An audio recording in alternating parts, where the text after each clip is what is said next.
अस्सलामुअलैकुम, welcome back to my channel. आज मैं आप सबके साथ ईद स्पेशल शीर कोरमा की रेसिपी शेयर करूंगी। इसे बनाना बहुत ही ज़्यादा आसान है, 10 मिनट में बनकर तैयार हो जाएगा। सो चलें जल्दी से रेसिपी को स्टार्ट करते हैं। ये मैंने 1.5 किलो दूध लिया है। दूध को हमने अच्छे से बॉयल करना है। इसमें मैंने 3 छोटी इलायची डाल दी है। दूध हमारा अच्छे से बॉयल हो गया है।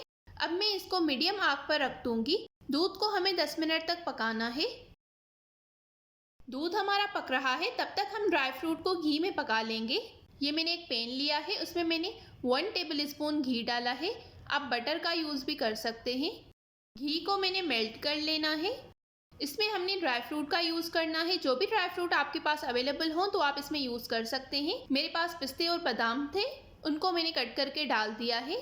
ये मैंने ड्राई खजूर ली है, जिनको मैंने बारीक चॉप करके डाल दिया है। ड्राई फ्रूट आप अपनी मर्ज़ी के हिसाब से कम या ज़्यादा डाल सकते हैं। इन ड्राई फ्रूट को मैं 1 मिनट तक घी में पका लूँगी। अब मैं इसमें ब्राउन सवैयाँ डालूँगी। ये मैंने आधा कप ब्राउन सवैयाँ ली हैं, जिनको मैंने तोड़ दिया था। सवैयों को भी मैं 1 मिनट तक अच्छी तरह से इसके साथ कुक करूँगी।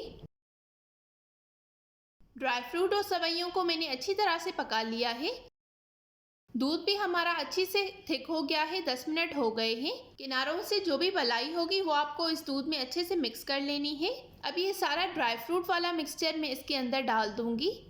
ये शीर खोरमा बहुत ही ज़्यादा मज़े का बनता है, 10 मिनट में बनकर तैयार हो जाता है।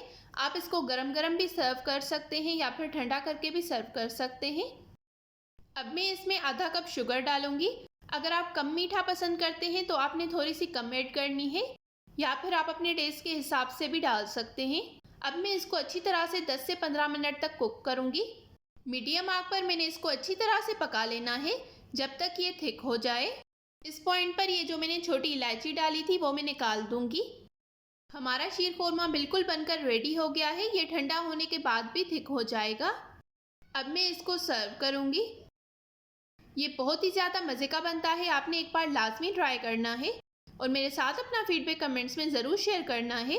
ऊपर से मैंने इसको बादाम के साथ और ड्राई खजूर के साथ गार्निश कर लिया है।